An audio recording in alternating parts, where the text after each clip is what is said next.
வணக்கம் நேயர்களே.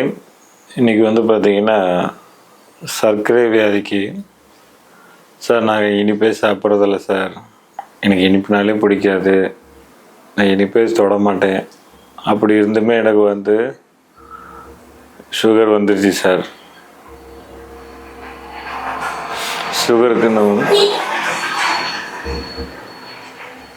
சுகருக்கு நான் மாத்திரை போட்டுட்ருக்கேன் சார், இதுக்கு நிரந்தர தீர்வு இருக்கா? சுகருக்கு ட்ரீட்மெண்ட்டு பார்த்தீங்கன்னா வாழ்நாள் முழுவதும் மாத்திரை சாப்பிட சொல்கிறாங்க. இதுக்கு நம்ம அக்குபஞ்சரில் ட்ரீட்மெண்ட் இருக்கா, சூஜோக்கில் இருக்கான்னு கேட்குறாங்க. இனிப்பு சாப்பிட்றதுக்கும் சுகருக்கும் சம்மந்தம் இருக்கான்னா சம்மந்தம் இருக்குது. ஏன்னா மண்ணீரலோட செயல்பாடு உங்களுக்கு கணையத்தை கட்டுப்படுத்தணும். கணையம்தான் இன்சுலின் செக்ரேஷனை உங்களுக்கு இது பண்ணுதுங்க. அப்போ இன்சுலின் அப்படிங்கிறது ஒரு இனிப்பு தான், உங்களுக்கு அது இனிப்பு நீர் மாதிரி தான். அது பார்த்திங்கன்னா நமக்கு சுகர் குளுக்கோஸாக கன்வெர்ட் ஆகிறது பார்த்திங்கன்னா முழுக்க முழுக்க மண்ணீரலோட கட்டுப்பாட்டில் தான் இருக்கு. அந்த மண்ணீரலோட செயல்பாட்டில் அதோட தன்மையில் பார்த்திங்கன்னா ஒவ்வொரு சுவைக்கும் பஞ்சபூத தத்துவத்தில் ஒரு ஆர்கனோட கனெக்டிவிட்டிங்க. இப்போ கல்லீரல்னு எடுத்துக்கிட்டிங்கன்னா கசப்பு சுவை, இப்போ மண்ணீரல் அப்படின்னு எடுத்துக்கிட்டிங்கன்னா இனிப்பு சுவை. இப்போ இனிப்புன்னா அப்படின்னா ஸ்வீட்டு சாப்பிட்றது மட்டும் கிடையாதுங்க. கார்போஹைட்ரேட் கண்டென்ட் அதிகமாக உள்ளது எல்லாமே நமக்கு இனிப்பு சுவையோட சார்ந்தது தான். உங்களுக்கு இப்போ வெள்ளை அரிசி, கிழங்கு ஐட்டம், சக்கரவள்ளி கிழங்கு இல்லாமல் சாதாரண அந்த குச்சி கிழங்குன்னு சொல்லுவாங்க, சிப்ஸு மாதிரி சாப்பிட்றீங்க பாருங்கள், அந்த கிழங்குமே பார்த்திங்கன்னா மாவு தாங்க. அது புரதச்சத்துகளோட மாவுச்சத்து அதிகமாக இருக்குது. இப்போ அந்த கார்போஹைட்ரேட்டுங்கிறது மாவுச்சத்து அதிகமாக உள்ள எந்த உணவு நீங்கள் சாப்பிட்டாலும் உங்களுக்கு மண்ணீரல் வீக்காக இருந்தால் அது சுகராக உங்களுக்கு கன்வெர்ட் உங்களுக்கு பிளட்டில் சர்க்கரை நோயாக கண்டிப்பாக இருக்குங்க. இந்த இன்சுலின் செக்ரேஷன் பற்றாக்குறையினால் உங்களுக்கு இனிப்புன்னு டைரெக்டாக சாப்பிடாம நீங்கள் சாப்பாடே 2 வேளை 3 வேளை சாப்பிட்றது, இந்த மாவு ஐட்டம்னு சொல்லக்கூடியது, மைதா மாவில் செய்கிறது, புரோட்டா, இந்த மாதிரி மைதா மாவில் செய்கிறது பார்த்திங்கன்னா ஃபாஸ்ட் ஃபுட் ஐட்டம்ஸில் நிறைய இருக்குங்க. பேக்கரி ஐட்டம்ஸ் இதெல்லாம் பார்த்திங்கன்னா உங்களுடைய மண்ணீரல் வீக்காக இருந்ததுன்னா மேலும் வீக் ஆகுங்க. அதனால் உங்களுக்கு சுகராக உங்களுக்கு இதாகும். அதனால் நீங்கள் மருந்துகள் அதிகமாக எடுக்கக்கூடிய சூழ்நிலைகள் வரும். ஒவ்வொரு ஆர்கனும் பாதிக்கப்படுங்க. மைனூட்டான சென்ஸ் ஆர்கன் சொல்லுவோம். மைனூட்டான சென்ஸ் ஆர்கன் அப்படின்னா சுகர் அதிகமாக போகும்போது, ரத்தத்தில் அதிகமாக கலக்கும்போது உங்களுடைய கண்களோட நரம்புகளுக்கு போகக்கூடிய இரத்த ஓட்டங்கள் பாதிக்கப்படும். கண் பார்வைகளில் பாதிப்பு ஏற்படும். அதே மாதிரி செக்ஸுவல் சார்ந்த பிரச்சனைகள், நரம்பு தளர்ச்சிகள் இந்த மாதிரிலாம் ஏற்படும். காலுக்கு போகிற மெல்லிய நரம்புகளுக்கு சக்தி கிடைக்காம கால் மதமதப்பு ஏற்படும். செருப்பு போட்டாலே செருப்பு போடுற அந்த பெருவிரல்கிட்ட பார்த்திங்கன்னா அந்த உணர்வே இருக்காது. பெருவிரல் மறுத்து போன மாதிரி இருக்கும். சிலருக்கு எரிச்சலாக இருக்கும், பாதை எரிச்சல்னு சொல்லுவாங்க. சிலருக்கு வறட்சி ஏற்படும்,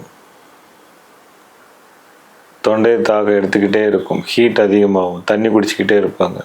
ஒரு சிலருக்கு பார்த்திங்கன்னா பசி பயங்கரமாக எடுத்துக்கிட்டே இருக்கும். ப்ரீ டயபெட்டிக் சிண்ட்ரம்னே சொல்லுவோம். காலையில் 8 மணிக்கே பசிக்கும், சாப்பிட்டுட்டு ஆஃபீஸுக்கு போவாங்க, 10 மணிக்கே பசி எடுத்துக்கும். இப்போ ஏதாவது சாப்பிட சொல்லும்.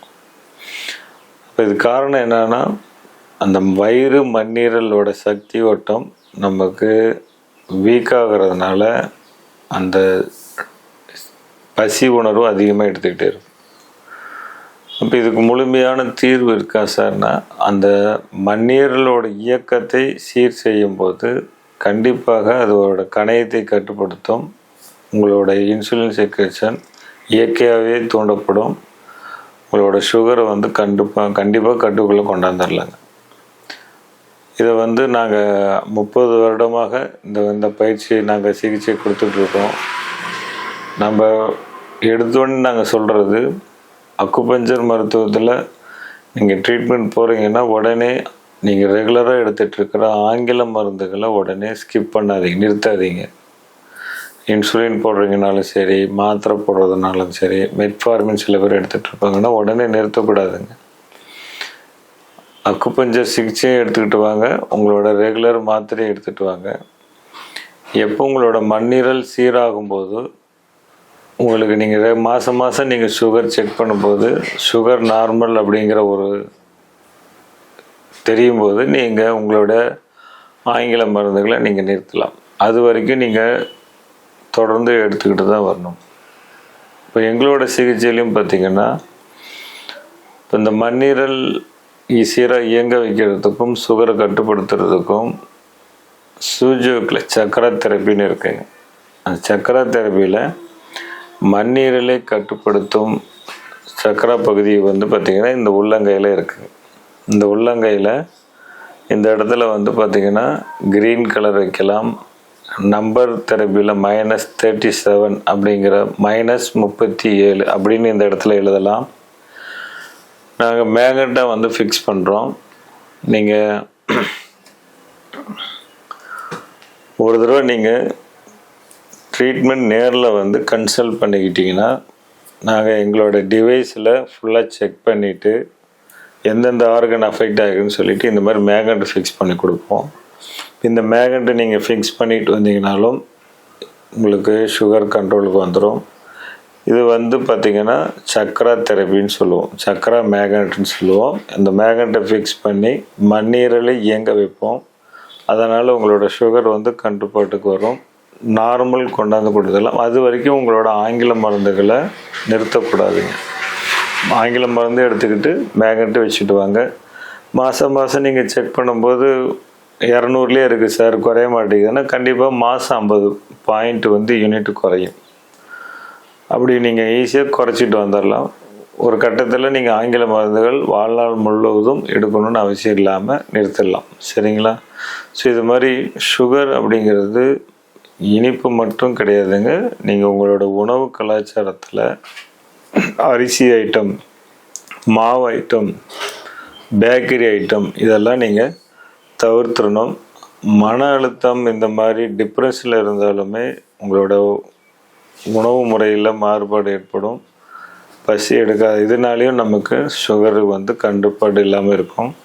ஸோ நம்ம எந்த வகையிலையும் நம்ம டிப்ரெஷன் இல்லாமல் ரிலாக்ஸாக உங்களுடைய நார்மல் ரொட்டீன் ஒர்க்கோட உணவு கட்டுப்பாட்டோட நடைப்பயிற்சி அவசியம் வேணுங்க. ஒரு அரை மணி நேரமாவது நீங்கள் நடக்கணும்.